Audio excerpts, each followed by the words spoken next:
You're rocking with the voice of Townview. We put our spin on trending topics and school news. Thought-provoking, insightful, we speak the truth. We do it for all ages, not just for the youth. Listen close, you might learn something. Or laugh so hard, you split your side of something. Live stream a podcast. Whenever you tune in, it's sure to be a blast. Let's be honest, you don't want to miss that. Content so real, you're going to want to run it back. We keep you entertained while making an impact. Want foreign announcements? Well, this is not that. Sports, pop, culture, political. Whatever you like, we got you covered, bro. It's a movement more than just a show. It's KSBM Radio.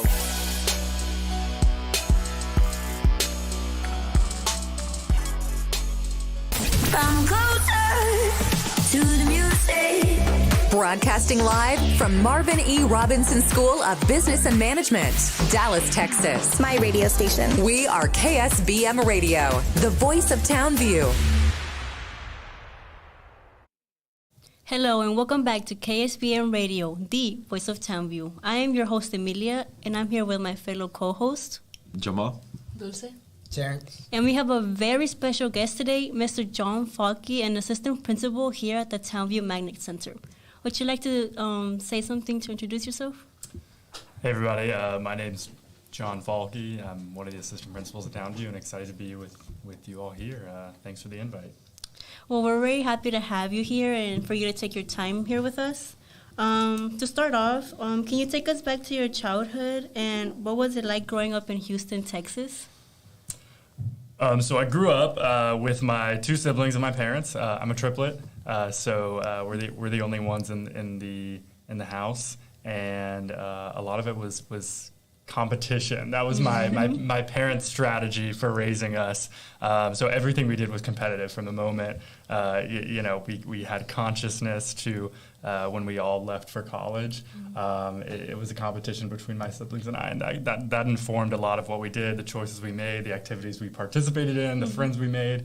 But it was great. I wouldn't change it for the world, and I really enjoyed growing up that way. Did you have any, what were most of your memorable moments, in that competition setting? Oh, gosh. It was mostly in high school, right? It was a lot of, much like y'all have, related to class rank, GPA, SAT score, all that good stuff. Who's getting into the best colleges, all that stuff. So, yeah. Now moving to your academic journey, can you share with us some elementary and high school memories you have and how they shaped you to who you are today? Yeah, so I went to a large public high school called Jersey Village High School in the Cy-Fair ISD. It's the third biggest district in Texas. Dallas ISD is the second, so it's a little bit smaller than Dallas ISD. But my high school had around 4,000 students. And a lot of the memories that kind of shaped me into the person I am is, my high school reflected a really large scale of people. A lot of high schools in the United States are segregated in the sense that you attend high school with a lot of people who look like you, who are in the same maybe income bracket as you, who are doing similar things as you and your family. And my high school was really rich in the sense that we had such a diverse student body, whether it was racially, socioeconomically. It was a really special experience to be able to grow up like that. And I remember my parents always remarking on that and telling me what an incredible opportunity it was. It's something you don't really take into account when you're in middle school and high school because it's just your life, right? But I remember getting to UT and looking back and thinking, wow, these people that were sitting next to me and sitting in the same class as I was, why are they not represented here in college, and how do we start to fix that? And so that was kind of a light bulb moment for why I entered education. So you think that from your school having a very diverse student body, it really shaped the way your philosophies as you went through high school? Absolutely, because I saw who was sitting next to me putting in the work, and it was everyone, right? It wasn't one segment of people, and then I got into business honors at UT and noticed that it was a lot of people who looked like me, which wasn't the reality for my high school. I think, something like, my high school was maybe 20% white, and So it was, there was a lot of people who didn't look like me, who weren't from the same neighborhoods as me. And it's important to be able to experience that. And I think a lot of people don't get to do that until they're in college and beyond. But getting to do that in high school, looking back, was a really profound opportunity. So we know that you attended University of Texas at Austin and that you majored in business honors and supply chain management. So how would you say that influenced your career choices now? So I think, business honors is, they take the top 10% of the business school, they stick them in a cohort, and you're with those students for the entirety of your 4-year experience. And I always joke that they had to scrape the bottom of the barrel to get me in there. But I worked hard to get in there, but I was really intimidated when I got there. I thought I was smart, I thought I had good scores, and then I met these people, and I was like, wow, all of you have better scores than me. You've started charities, you've started organizations, we had people who dropped out freshman year to make apps. Oh, wow. My roommate freshman year in college was actually designing an app, and brilliant guy.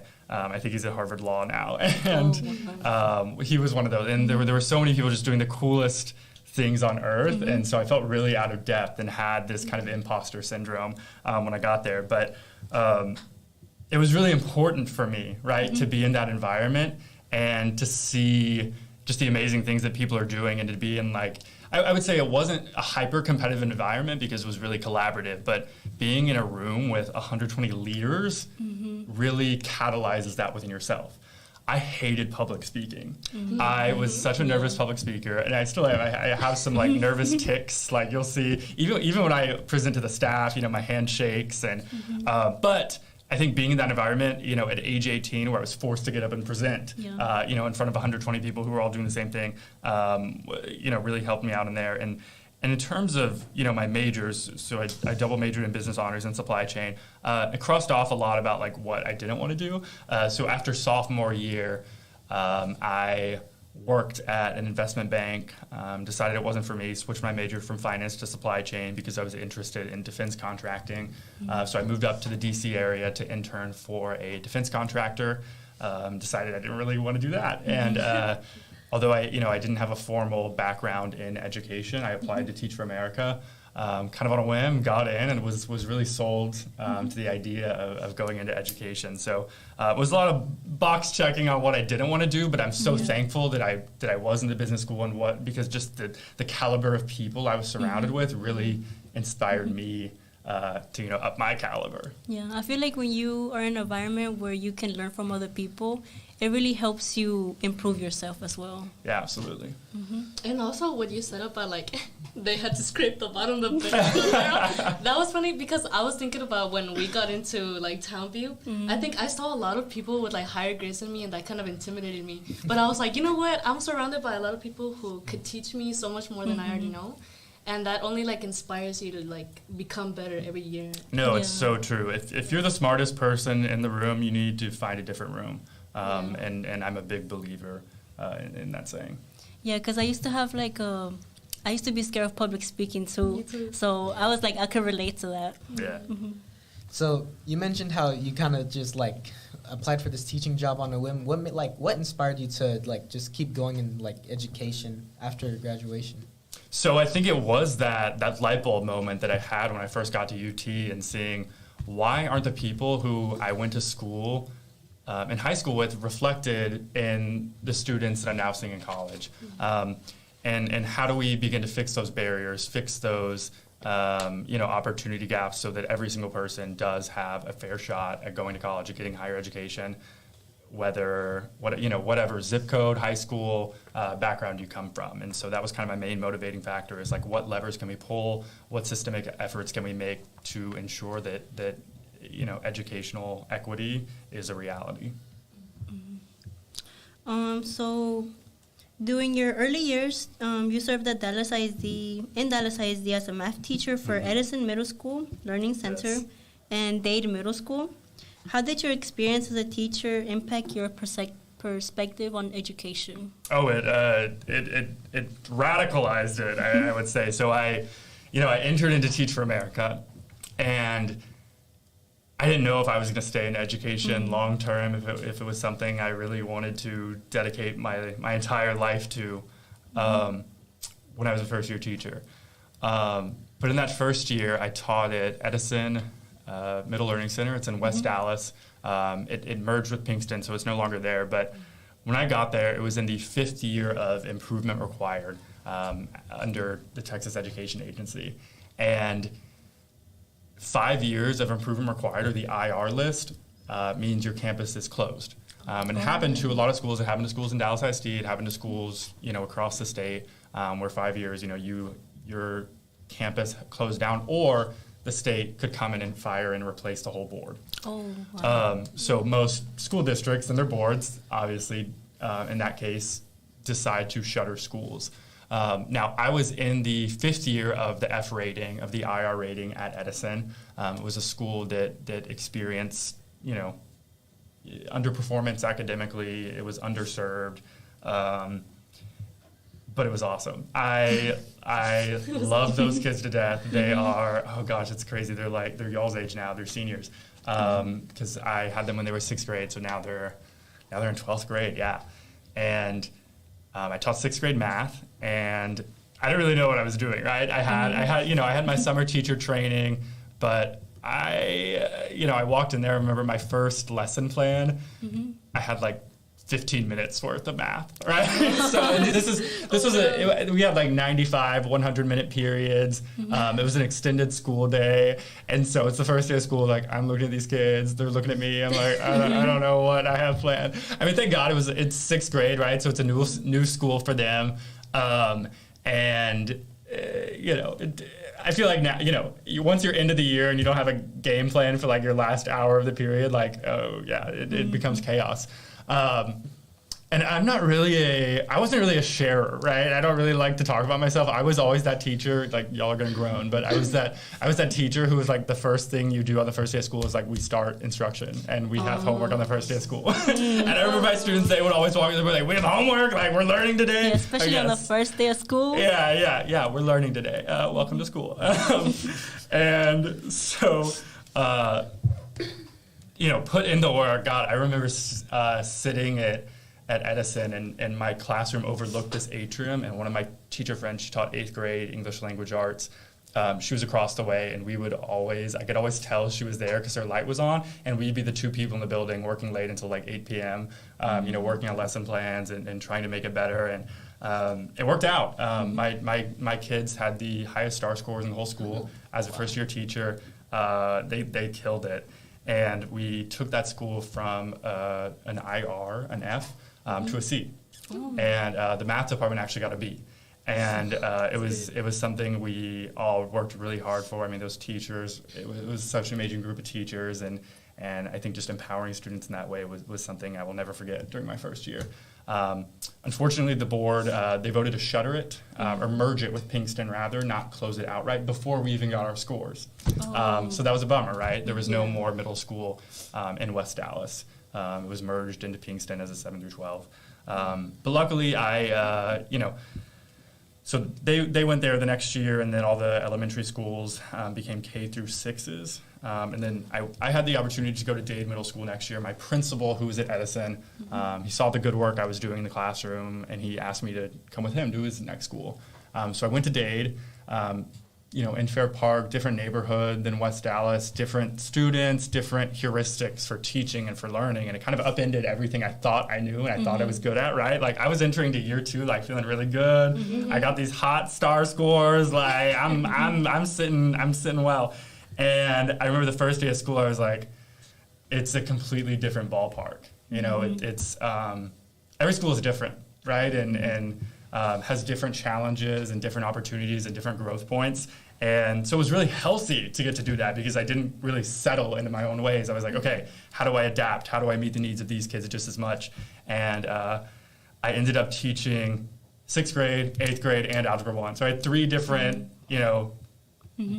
ramped up academic classes. Camilla was actually one of my students in my 6th grade. Yeah, I got the 6th graders at the start of the second semester, kept my 8th graders in Algebra 1 class.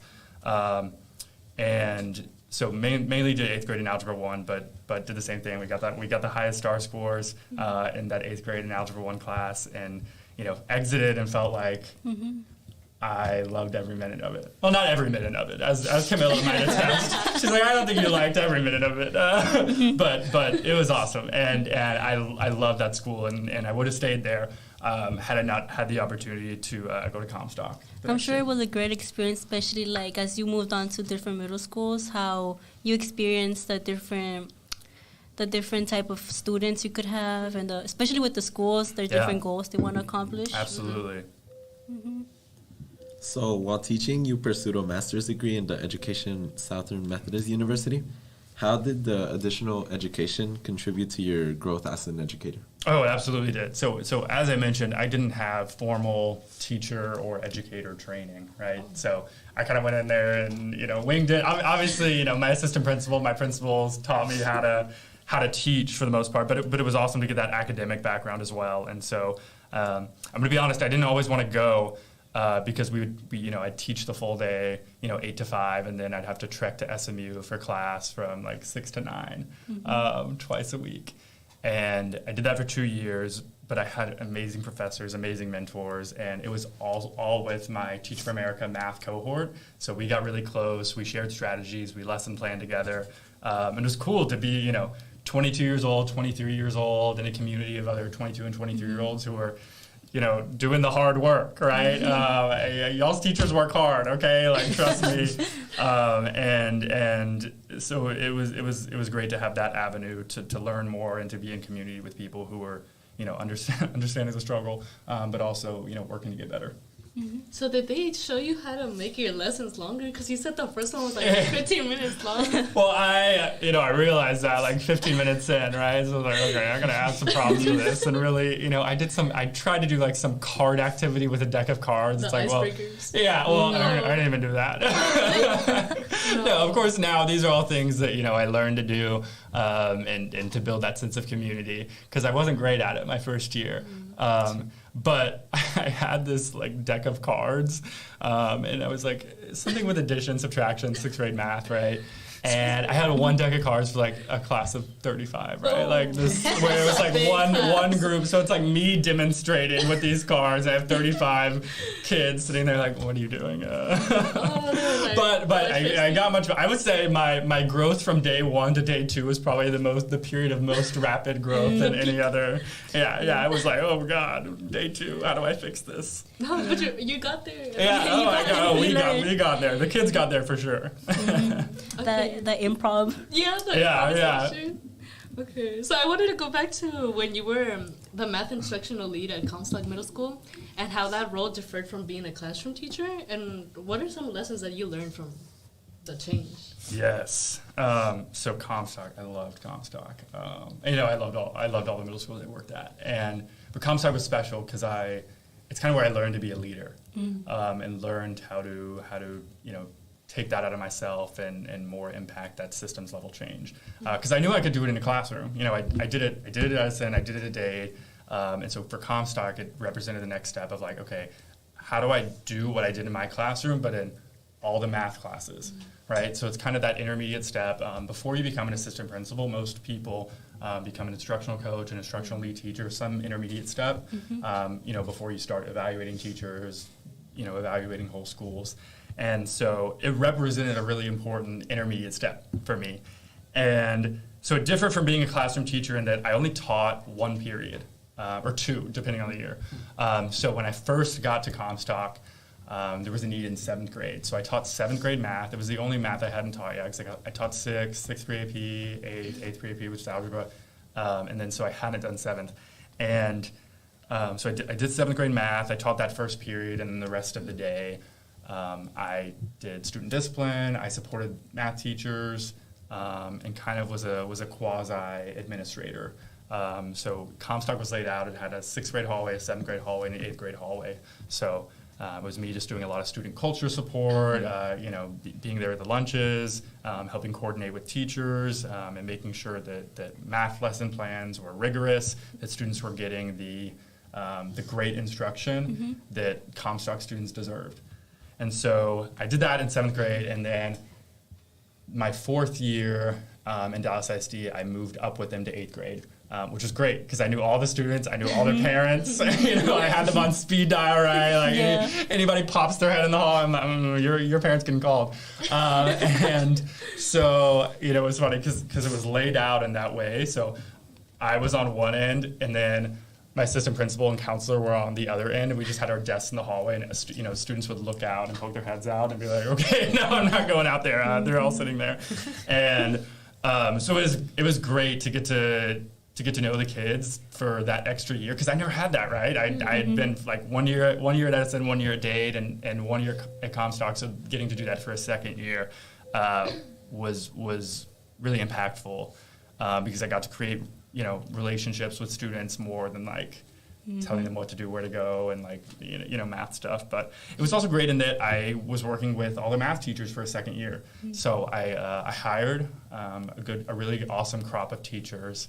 To be a part of that department. And so, I coached them, I supported them, taught them how to become a teacher, really, because a lot of them were Teach for America as well, so they had, the expedited summer training. So we turned that department into a powerhouse. So the math department became the highest performing department at Comstock. Our lesson plans were great. It's like we had amazing scores. Kids were engaged the whole time. And it's hard to, y'all get it, right? You're still in school. It's like when your teacher has like 90 minutes of stuff and it's rigorous and it's difficult, it's good. It's good for you, right? But it was something that previously Comstock didn't have, and it wasn't a guarantee that kids would be learning the whole time for the full 90 minutes. And so that was a set of structures we brought, and getting to lead that effort was really impactful on me as a leader, and seeing that, okay, in addition to this outcome that I can have in my own classroom, I can also have it for a whole math department and help teachers catalyze those results as well. I'm sure about a lot of like gratification knowing that you were able to like help them build their like math program as well. And also building those relationships with students really helps too. And with teachers too. And that was the best thing. The student relationships, the teacher relationships. There's actually a student in SBM who's in 11th grade who was in my 8th grade class. So I knew him for 2 years at Comstock, and he got his acceptance letter to Townview the same day I got my acceptance letter to Harvard. So it was it was cool. We had a moment, and I see him every day, and so getting to continue those relationships, and it's an important part of the job, right? Because if you're not in it for kids, like this job is not going to be gratifying at all, right? And so I was glad I got to really root into that at Comstock. So, like, you went to Harvard University to study education policy and analysis. So, can you share insights into that experience and how it influenced your approach to education?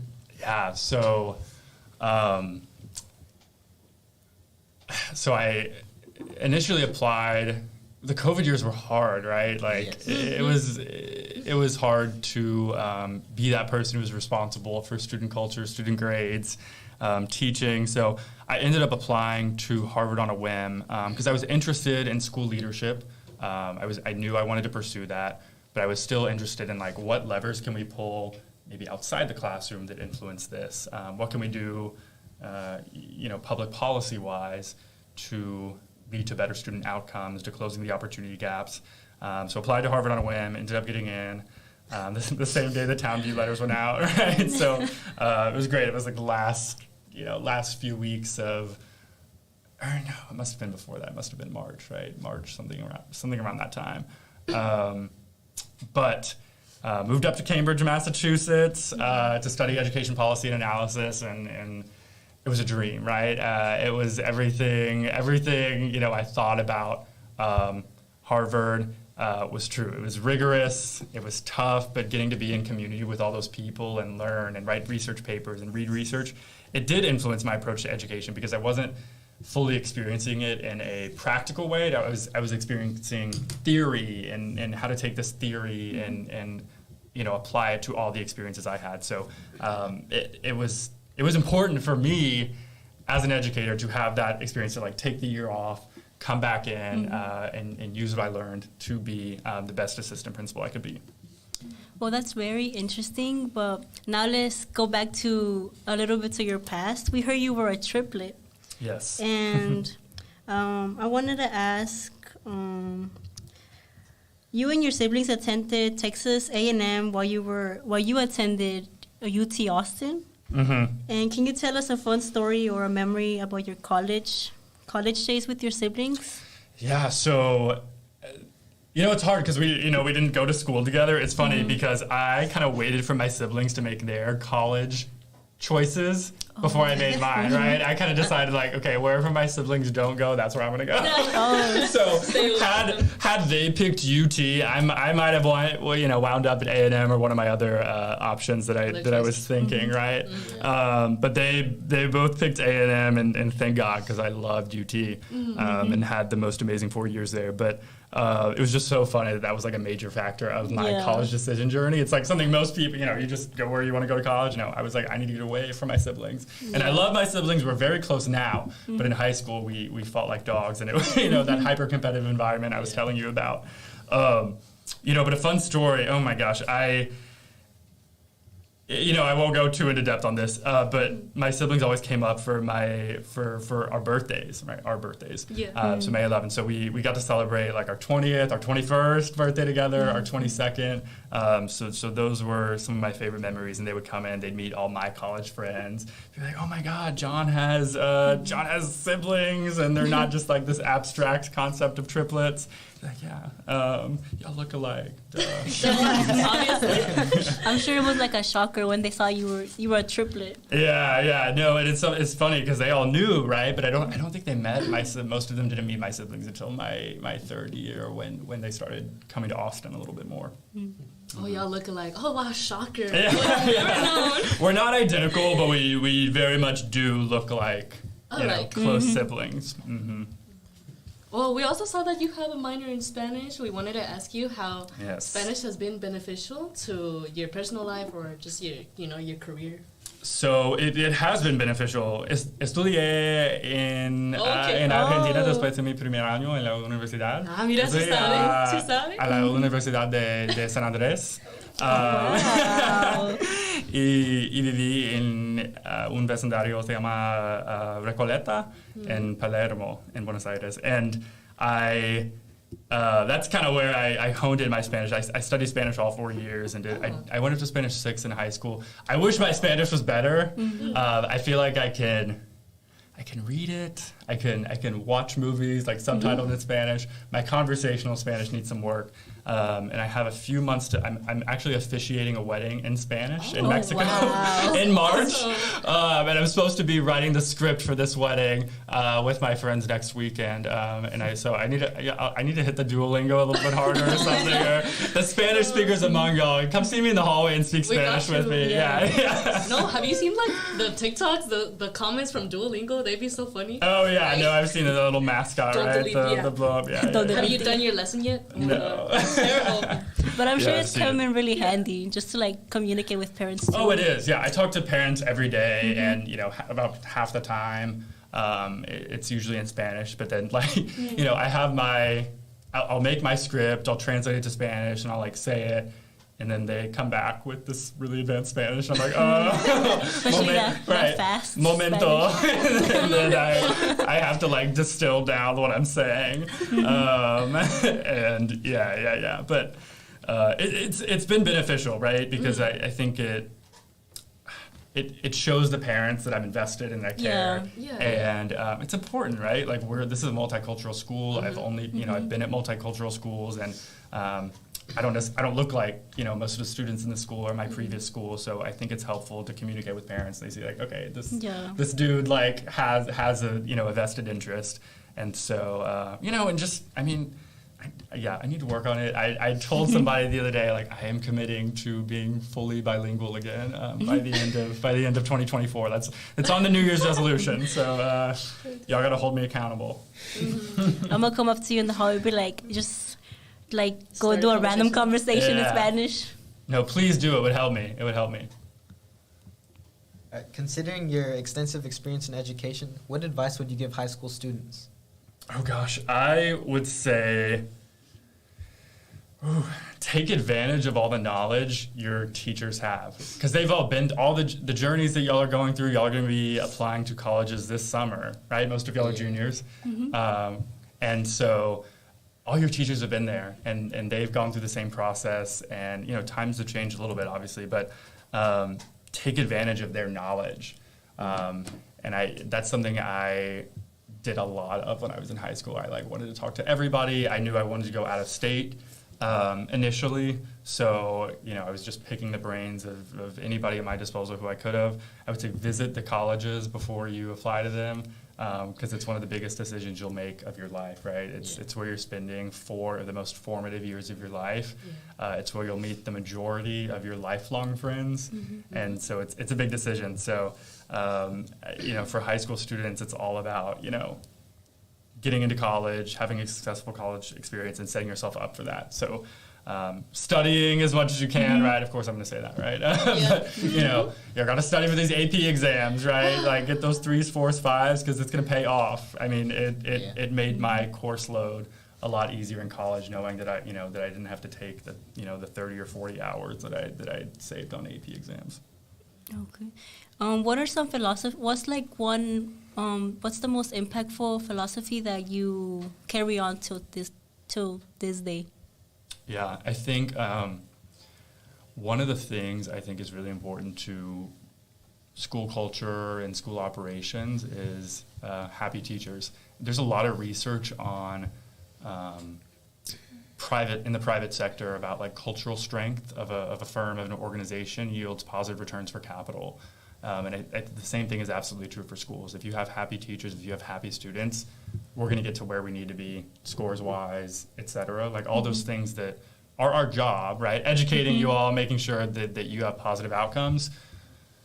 Those are going to happen if we have students who feel like they belong, who feel like they're seen, they're heard, they're valued, as well as teachers who feel like that as well. So a big part of my philosophy as an assistant principal, as a school administrator, is making sure that happens, right? I want every single teacher to feel like they are here and they have supports to do their job successfully, and I want every single student to feel valued and like they belong here. And that's especially salient at a school like this, where it can be competitive and it can be, that hyper-focused on what college are we going to, what scholarships are we getting, et cetera, et cetera. I know it can be kind of toxic, but,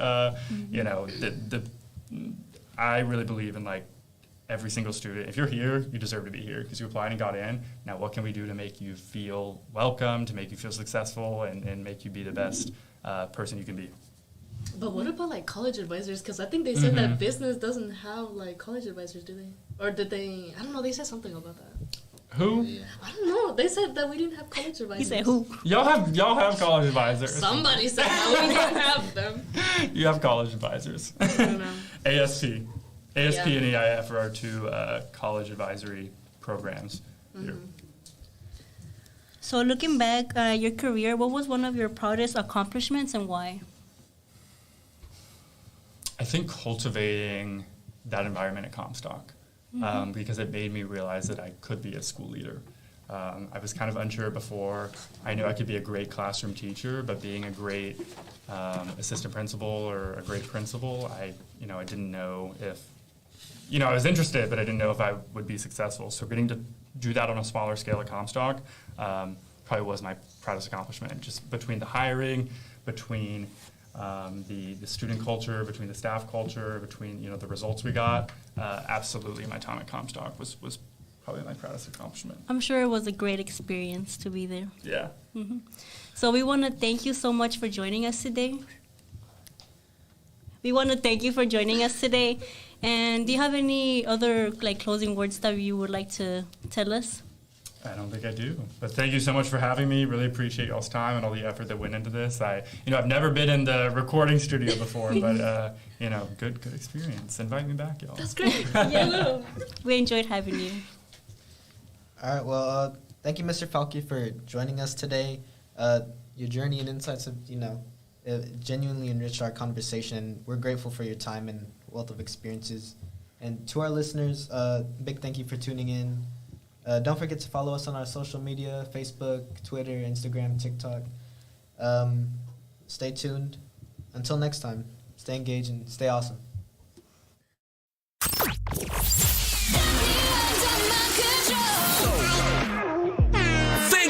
listening to KSBM Radio, the voice of Townview. My radio station. We hope you enjoyed the great content and great discussion, all from a student's perspective. Make sure to follow us on Twitter for the latest updates at KSBM_TVT or on Facebook at KSBM Radio. Add them on Facebook.